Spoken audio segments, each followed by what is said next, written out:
As a World War II pilot, he crash-landed a B-17 bomber and nearly lost his life. A decade later, while a sergeant in the Los Angeles Police Department, he found his true calling, writing television shows. His name was Gene Roddenberry, a name known around the world as the creator of the Star Trek franchise and a rebel who changed the very nature of television. Gene was very special. I mean, only Gene could create a show like Star Trek. One day called me into his office and he said, would you read this? Tell me what you think. I took it home and I read it, and it was called Star Trek. And I really liked it. Vision was very good. An evolved society, mankind, wise enough to know that war is not the answer. This is the story of its creator, Gene Roddenberry, and how he turned his vision for a future free of intolerance and inequality into a worldwide phenomena. Network people and business people was, we can't promote one worldism. This should be a good old American ship with good old American types. And I managed to resist doing that. I refused. His hope was to inspire a generation to have hope for tomorrow.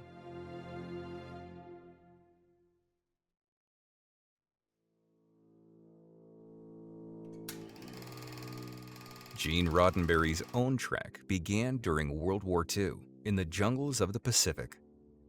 In November of 1942, the 21-year-old bomber pilot was returning from a mission against Japan. As his B-17 bomber landed, it lost its brakes and crashed into the surrounding jungle. Roddenberry survived, but 2 of his crewmates died. It was an event that shadowed him the rest of his life. He just refused to die. He told me one day, he said, I came so close to death, I knew I had a choice.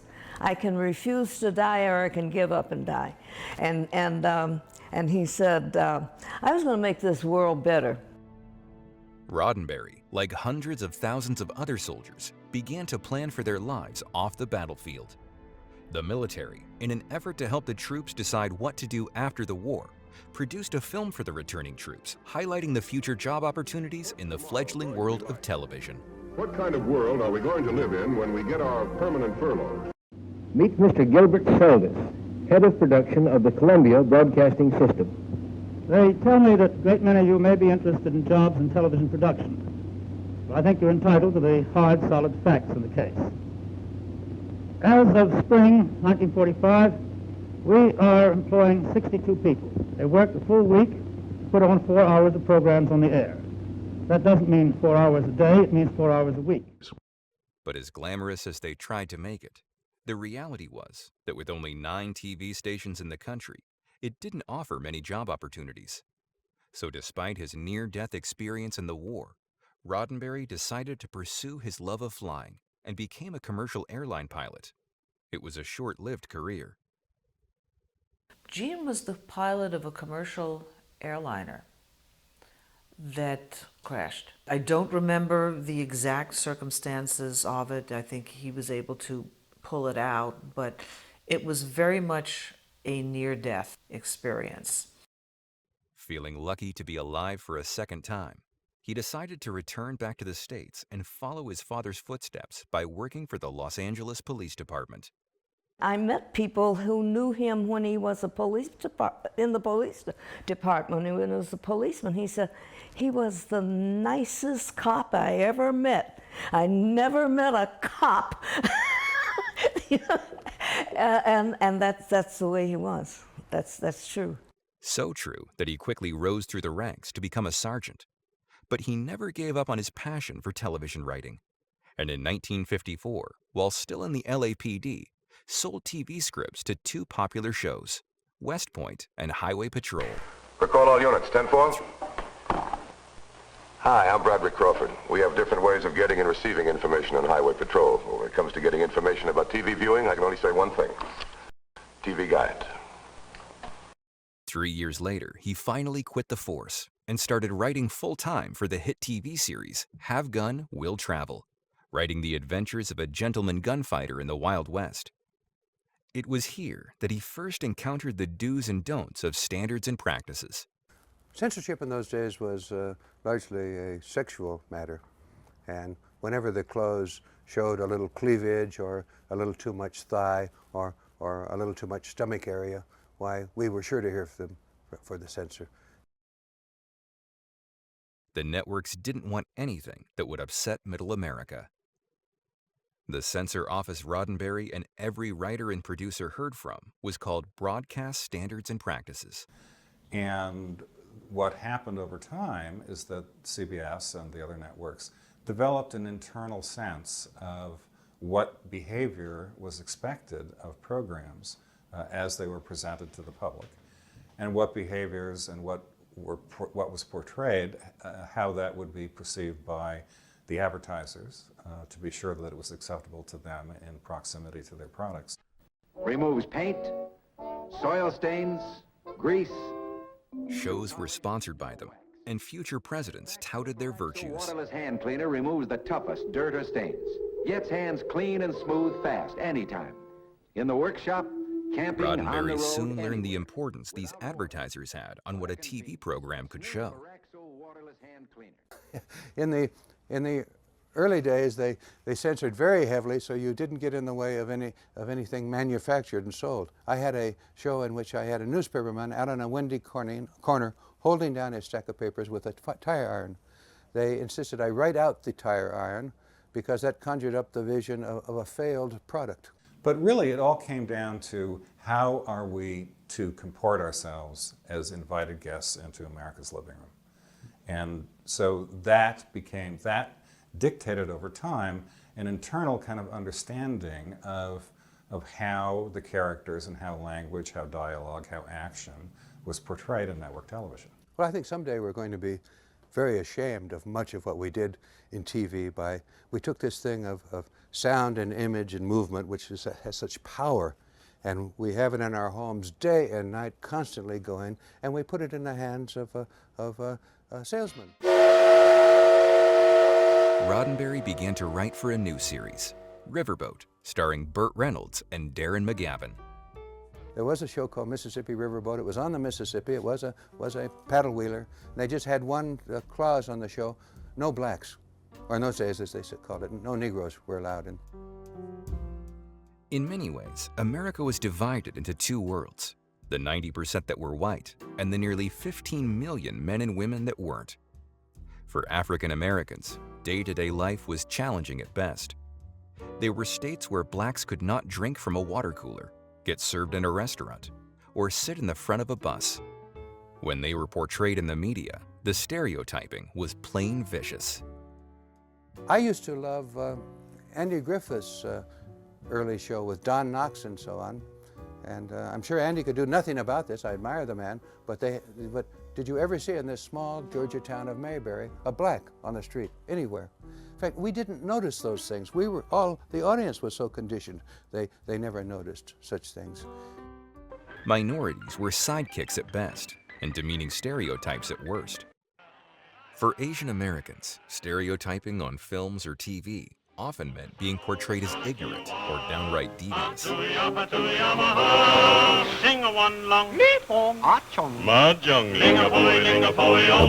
Multi-ethnic, multicultural, multilingual nation, more so than we've ever been. And it's very important that that reality be depicted on the television screens that we watch, and that have such a powerful impact on shaping people's perceptions.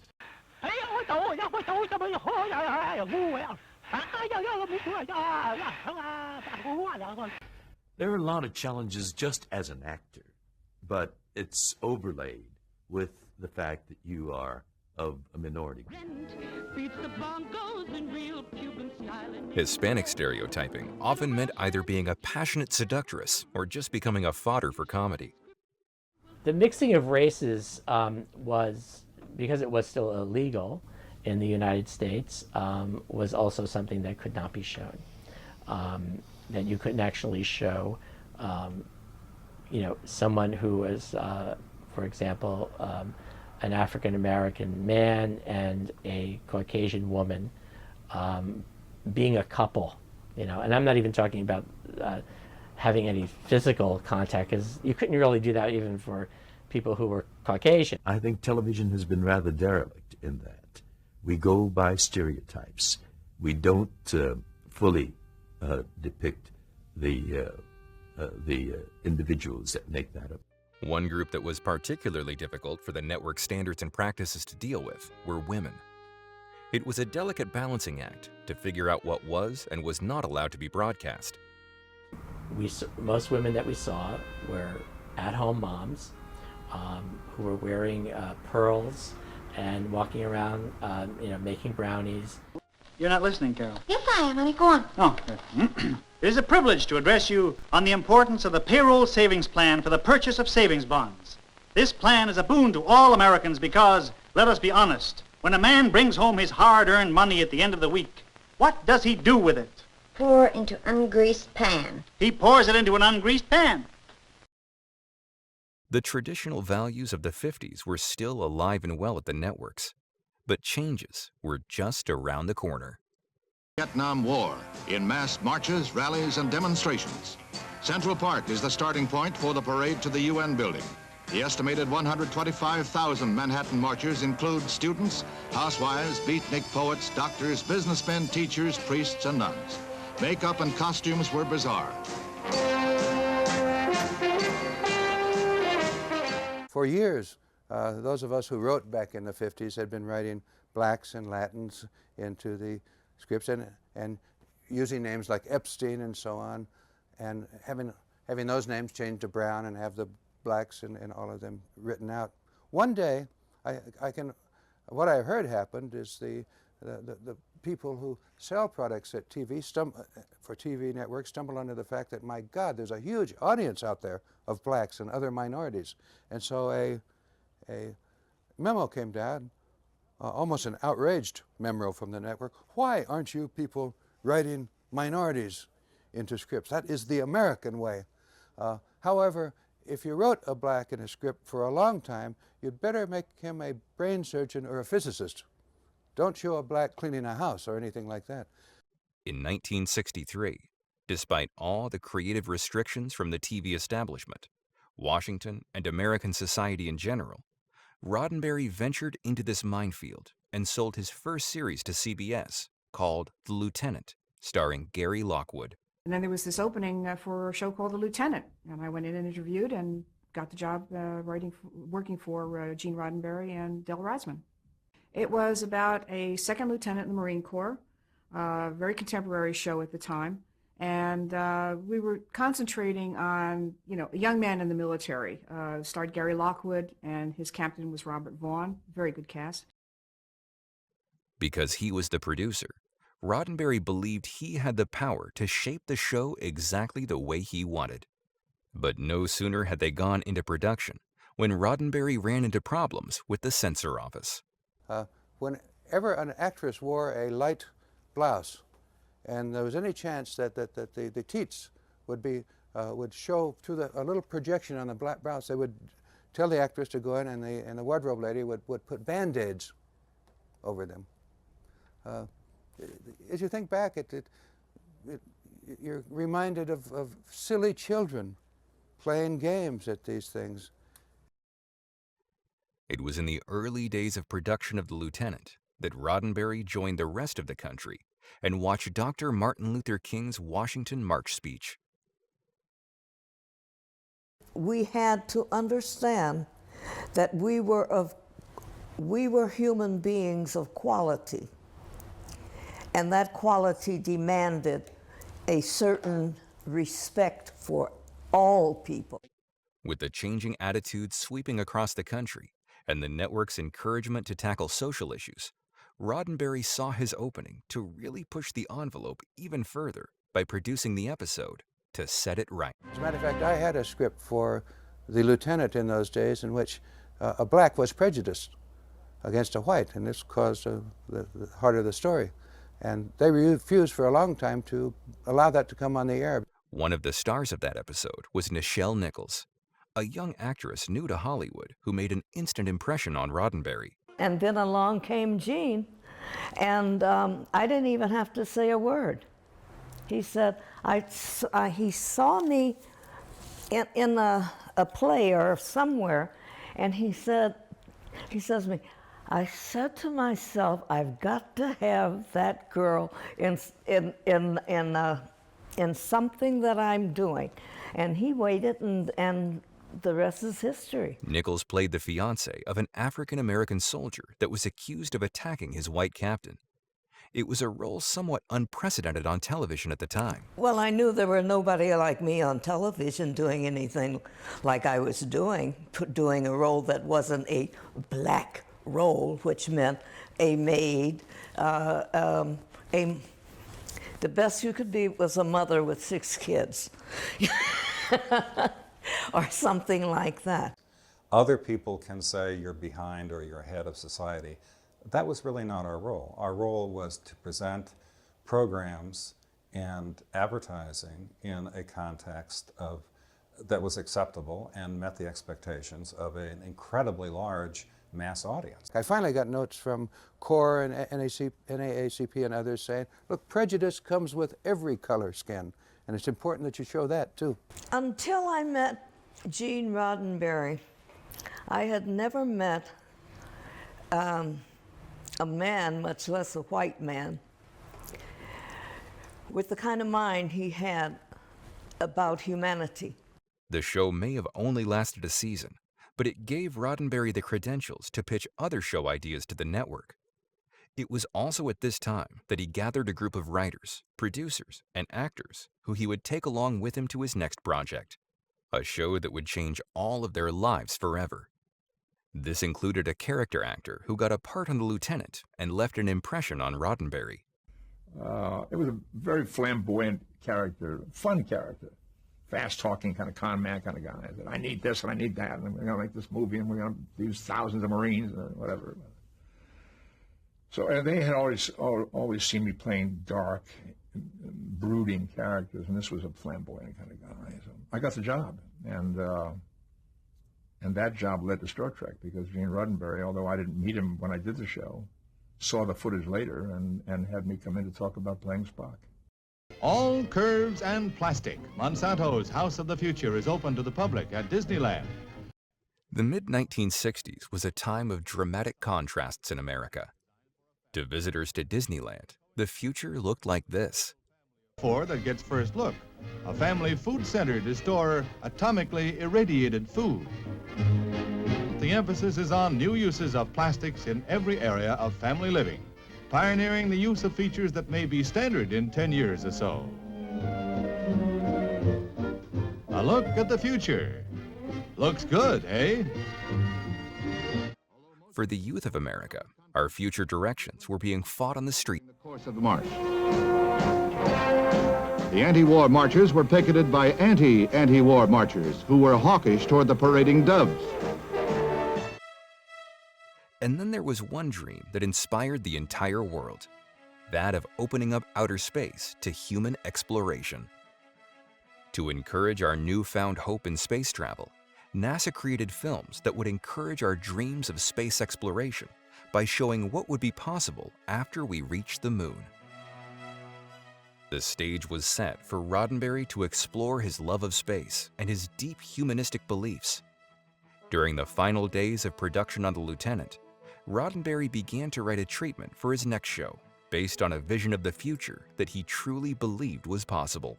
One day called me into his office and he said, would you read this? Tell me what you think. And he pushed about a 12-page, file across the table at me, across his desk. I took it home and I read it, and it was called Star Trek. And I really liked it. And I came in the next day and said, I really like it. And who's going to play Spock? He first pitched the idea to a major Hollywood studio, Desilu Productions, who liked it, and soon went to CBS. They passed, thinking Star Trek was too close to their own Irwin Allen show, Lost in Space. Undaunted, Roddenberry soon pitched the show to NBC. The way he had to sell it was to tell the network people that this was wagon train in space. In our first pilot of Star Trek, which was turned down by the network, we had a female second in command of the Enterprise. She was playing Mr. Spock's first officer position. And when the network fortunately said, okay, we liked it enough to say, here's some money, make another, they said, but no woman second in command. The audience is not going to go for that. And indeed, the audience didn't. In the trial runs, there are memos from even the women in the audience. Who does she think she is? My God, how we progress. We humans do progress. What the network found in all its wisdom was that the show was too not only cerebral, but sexual. And so that was taken care of, in the first pilot, and brilliantly, including the casting. Roddenberry compromised in making Spock the #1 officer, but there were larger issues he would not give in on. There was a great fear that, the first fear I had is when I had my crew, bridge crew from all areas of the world, Asian and black and Scottish and this and that. One of the early crews had a Latin in it. And the feeling by a lot of the network people and business people was, we can't promote one world-ism. This should be a good old American ship with good old American types. And I managed to resist doing that. I refused. A male alien was more acceptable than a female human being to the networks. So Spock became the science officer as well as the first officer. He said, the Starship Enterprise is a metaphor for Starship Earth, and the strength of the starship is in its diversity. And so he wanted to have that diversity reflected in the makeup of the crew, in the casting of the crew. And my character was supposed to represent Asia. And as you know, Uhura, the female communications officer, was supposed to represent Africa. I was the first one on TV with an equal role. You just didn't do that. If you came on, you were either, the best you could be was a mother of somebody. You just did not have roles for African American, brown people, especially at all on television. Now, no, that's a little hard to take right now because it just doesn't seem possible that I'm sitting here telling you about it. You know, what's important to remember is it is a show that kind of had an author behind it, meaning like, Gene Roddenberry was sort of the voice, of the show. It did sort of have a vision. And there actually aren't that many shows, if you kind of look, that really sort of have that authorship attached to it. There's some people that were like comedy writers and, so on. And definitely some performers, in television like Lucy or people like Ed Sullivan and so on. But I think the fact that it was kind of this sort of one man's vision, and that was sort of somewhat unique, I think, in television at the time. Star Trek was given a go-ahead. The show was a rating hit, and Roddenberry was optimistic about the show's future, even if some of his cast had doubts. And I said, Gene, they're not going to keep us on here. We're going to be off before the season is out. He said, do you know why that's not true? And I said, no. He says, because we're talking about real life. We're talking about what's real. You're real. Captain Kirk is real. We are real. We take place in the future.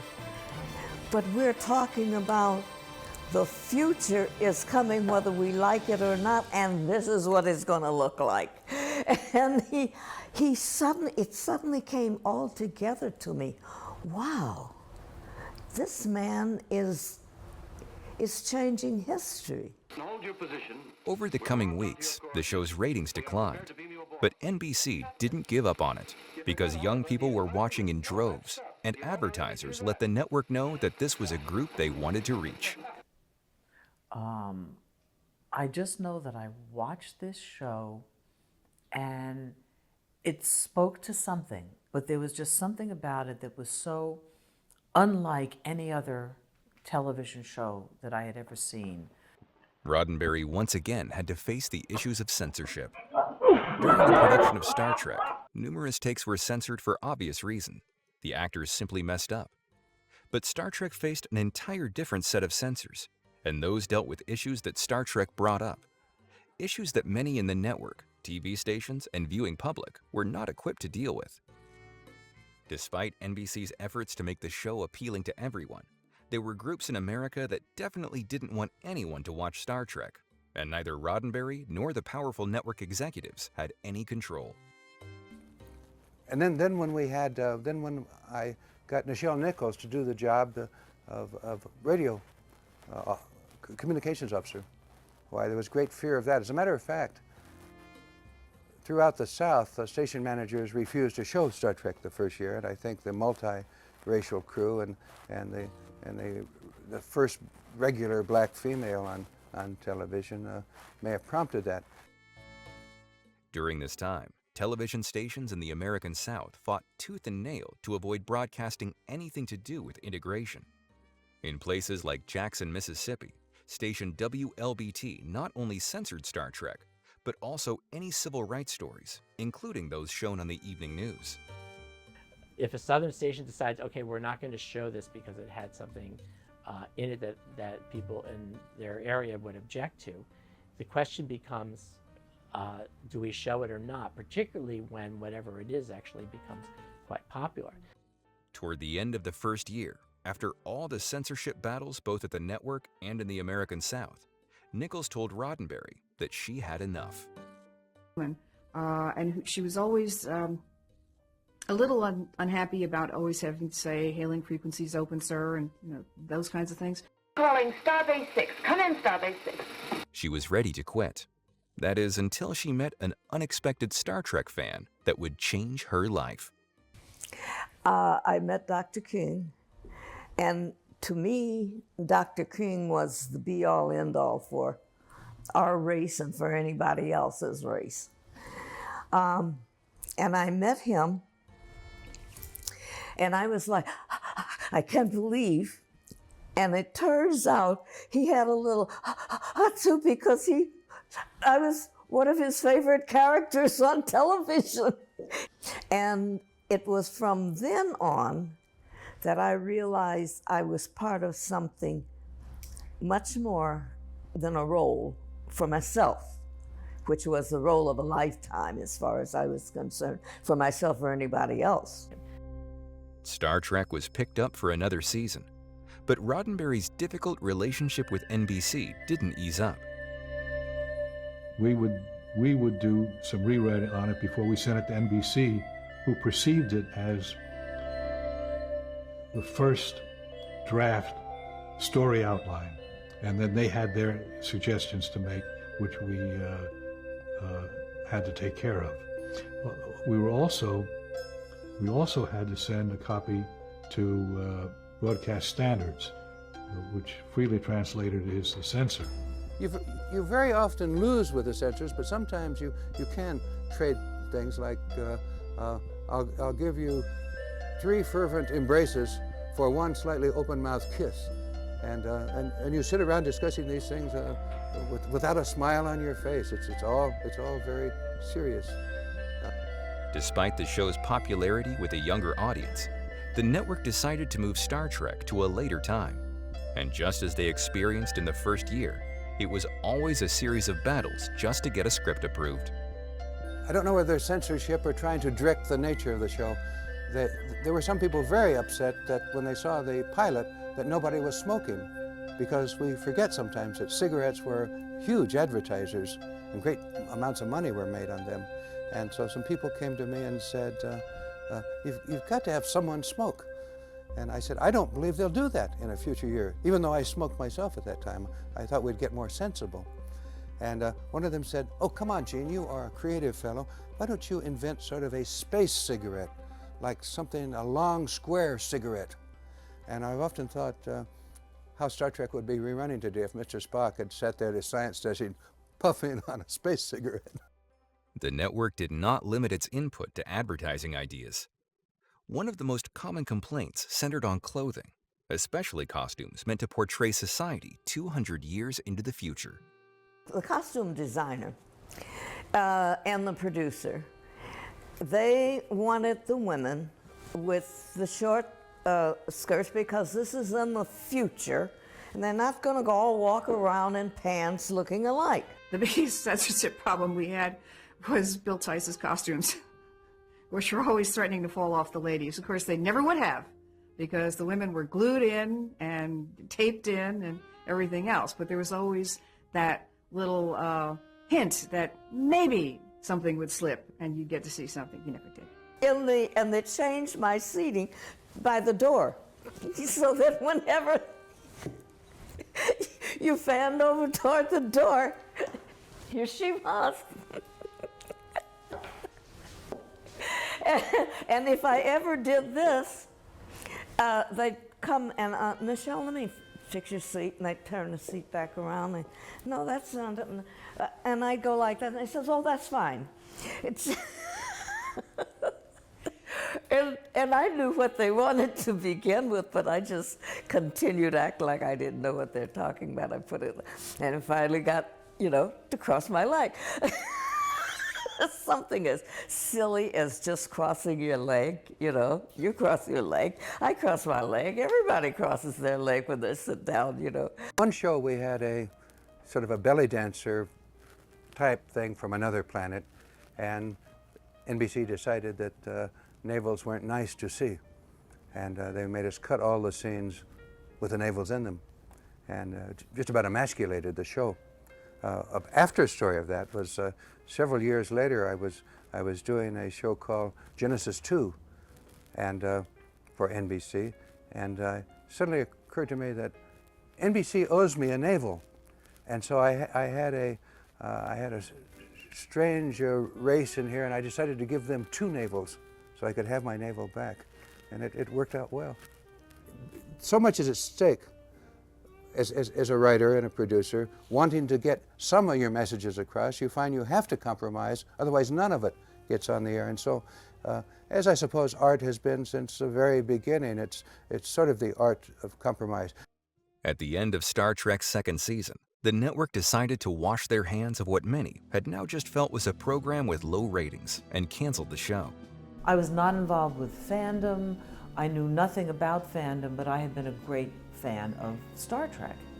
And so I think it was about 15, 16 years old. I went down to NBC, and there were hundreds of people picketing the network.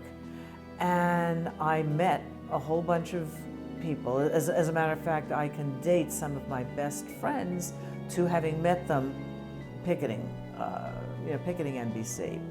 Refusing to take defeat without a fight, Roddenberry helped organize a national letter-writing campaign to save the show. In an era in which receiving 100 letters would get the network's attention, they were soon bombarded with tens of thousands of letters. And I think they were disillusioned or disappointed with the show, frankly. So they didn't give it an awful lot of promotion in the first season. Second season, they scheduled it very badly. They kept scheduling it at worse and worse time slots, almost as if it were going to be a self-fulfilling prophecy that the show wasn't going to work. The campaign to save Star Trek bought Roddenberry one more year.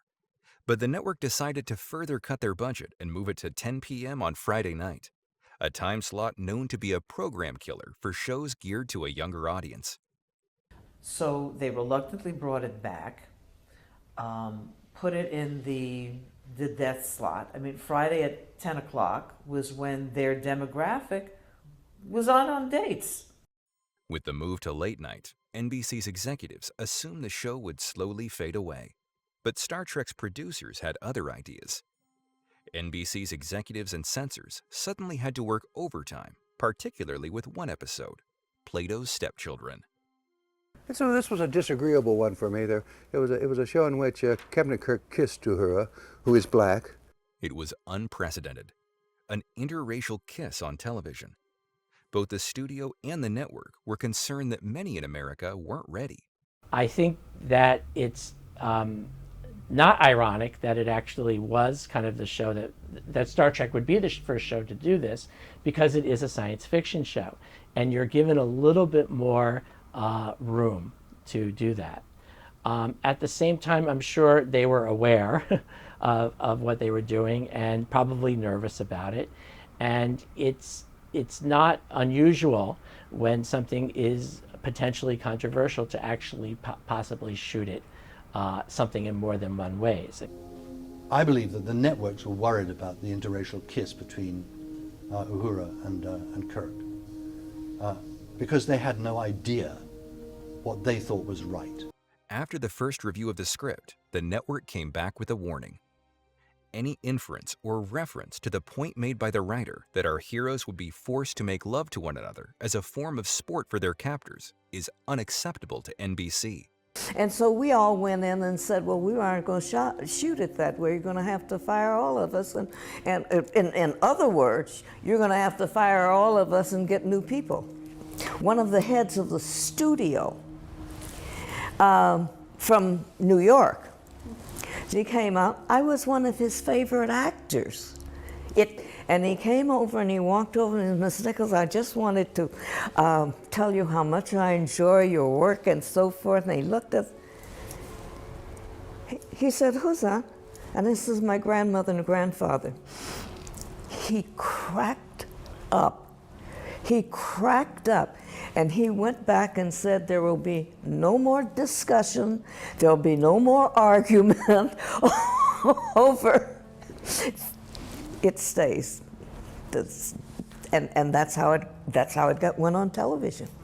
And one of the people on the show, at that time I was kind of moving away from the show, took an ad in local trade papers, see it happen, as if this was some fantastic thing, black kisses of white on television. And I was too late to keep the ad from being shown, but it annoyed me, although other people seemed to think, wow, yeah, great, you're such a pioneer. To me, it's a totally ridiculous thing, and I'm sorry that it ever happened. I think we should have been kissing each other always. And they put the show on for one more season, but as if to prove that the show couldn't do well, they put us on at 10 o'clock on Friday night, date night. All of our audience would be out, not watching television. And sure enough, the show did dismally in the third season. Never was a big hit, but it did even worse in the third than it did done in the first or second, and we were gone. That was the end of it. Star Trek has gone from a short-lived television show on the fringe of mainstream entertainment to a huge fandom that has taken Roddenberry's vision as their own. That part of his journey began in the days after the cancellation, when some very surprising things began to happen. It was really like Judy Garland and Mickey Rooney saying, let's put on a show. Yeah. And, you know, with the naivete of youth, we said, let's do, because we all love Star Trek and we're very unhappy that the show had been canceled. And as I say, we decided to do a Star Trek convention. Eileen got in touch with Roddenberry, who agreed to participate in the event, and then went about creating the first Star Trek convention. So we're, you know, trying to decide how to do this, how to run this. We went to Paramount. We asked them if we could have a couple of the episodes. And again, nobody had ever done anything like this. Nobody had ever heard anything like that. So Paramount said, hey, you know, we'll give you all 78 episodes. So they sent us, you know, the episodes in 16 millimeter. We went to NASA. We asked if, you know, we might, you know, be able to, you know, get a couple of things from them to do an exhibit because, you know, Star Trek had been so important to, you know, to NASA and the space program. And they sent us a spacesuit, a 1/3 size mock-up of the LEM, an astronaut. I mean, we had a NASA room. You know, Gene and Majel, you know, came out. DC Fontana came out. The next challenge was hoping a few fans would attend. It went viral because the national, you know, it went out on the network feed. So by Saturday morning, people were flying in from all over the world. By Saturday, I'm sorry, they were flying in from all over the country. By Saturday night, they were flying in from all over the world. There was not a hotel room in New York to be had. That, to me, is the strength of what Gene Roddenberry brought. He created an atmosphere and a world where we could mirror and see ourselves more clearly. What I call real Star Trek fandom helped change the world. They believed in what we were playing to the degree that as it came back to us, we believed, we realized that we believe what we're playing.